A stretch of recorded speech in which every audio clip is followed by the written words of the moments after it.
moo di nit ku baax tawfeex la moom Cheikh Babacar tawfeex la moom Cheikh Babacar ku bëgg a xam ñëwati Touba tawfeex sante kon nga xam tawfeex wadi xaadawul il romarin épice la dañ koy def infusion day mën a ànd ak lu bëri day mën a ànd ak ataaya moom rek mën ko naan noonu anti stress la day dindi stress baax na aussi ci tension en même temps boo ko saxalee sa kër dafay dàq jaan day dàq yoo moom romarin basilic de girofle mooy ngun-ngun citronnelle yooyu yëpp dafay dàq yoo dafay dàq jaan waaw comme nawet lañ jëm daal bu ko defee ñu waxtaan ci yi nga xamante ne dina dimbali doomu aadama bi musal ko ci yi indi yi loraate lu mel ni jaan ak ay yook yooyu waaw ay plantes yi yëpp fexe leen am ko seen kër yi bu dee fi ngeen nekk baralu boo leen mën a jëmbat ay fleur fexe leen am ko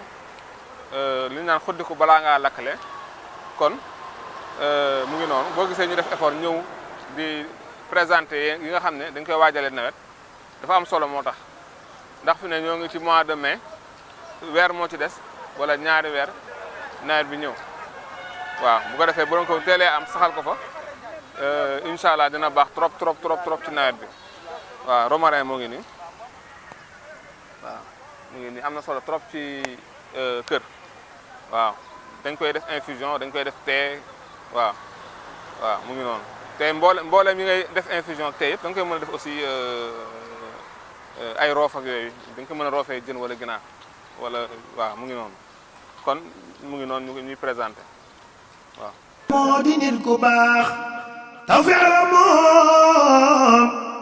Cheikh Babacar tawfeex la moom Cheikh Babacar ku bëgg a xam